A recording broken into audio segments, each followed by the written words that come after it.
प्रभु के पवित्र नाम को सारा आदर और महिमा आज इस अनुग्रह दिन में अर्पित करते हैं। आप सभी प्रिय श्रोताओं को प्रभु यीशु मसीह के नाम से मेरा स्नेह अभिवादन। रोमियो की पुस्तक 16 अध्याय 3 और 4 वचन। प्रिस्का और अक्विला जो कि मसीह यीशु में मेरे सहकर्मी हैं, नमस्कार। उन्होंने मेरे प्राण के लिए अपना ही जीवन जोखिम में डाल दिया था और केवल मैं ही नहीं वरन अन्य जातियों की सारी कलीसियाएं भी उनका धन्यवाद करती हैं। पढ़े गए अनुग्रहित वचन से आदर्श दंपति विषय लेते हुए आज के मनन के लिए प्रभु की शरण में आए। प्रेरित पौलुस बहुत ही स्नेह के साथ और आदर भाव के साथ अक्विलास और प्रिस्किल्ला को उपनाम देकर अक्विला और प्रिस्का बुलाता है। इसका कारण ये है कि वो दंपति प्रेरित पौलुस के लिए अपने प्राण को भी जोखिम में डालने के लिए तैयार थे। क्लाउदियस राजा ने यहूदियों को आज्ञा दी कि सभी लोग रोम को छोड़कर चले जाएं। इसलिए वो दंपति कुरिन्थ की ओर चले गए और वहां से इफिसुस में आके रहने लगे। प्रेरित पौलुस जब इफिसुस में अपनी सेवकाई करता था तो उसे अनेकों कठिनाइयों का सामना करना पड़ा।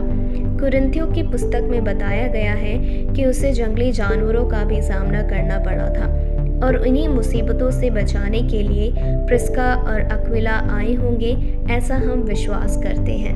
ये दंपति प्रेरित पौलुस के साथ विश्वास योग्यता में रहकर परमेश्वर की सेवकाई में सहायता किया करते थे। कुछ विशेष बातें हैं जो इस दंपति से हम सीख सकते हैं। दूसरे शहर में आकर रहने पर भी वहाँ के लोगों को वो आदर के साथ स्वीकार करते थे। जहाँ पर भी जाते थे इनका नाम एक साथ लिया जाता था। एक साथ जीवन को जीना, एक साथ यात्राओं पर जाना, एक साथ प्रभु की सेवकाई में भाग लेना और एक साथ काम कर कर मेहनत कर कर एक साथ अपने जीवन को जिया करते थे और वो एक आदर्श दंपति थे। आज हम विश्वासी इस दंपति को देखकर उनको अपना आदर्श माने। यहूदियों में कोई ना कोई प्रतिभा को सीखे रहना अनिवार्य था। ये दंपति तंबू बनाने का काम किया करते थे।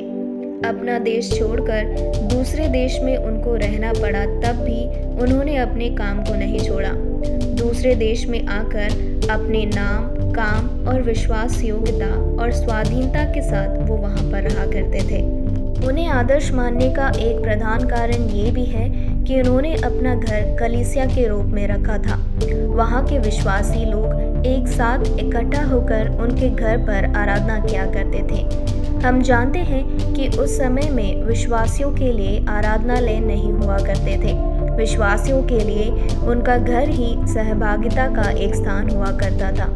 इफिसुस के विश्वासी सभी प्रिस्का और अक्विला के घर आकर आराधना किया करते थे। इसलिए प्रेरित पौलुस भी उनके घर की सभा का नाम लेते हुए अपने लेख में लिखता है, प्रियो, हमारा घर भी प्रार्थनाओं का भवन होने पाए।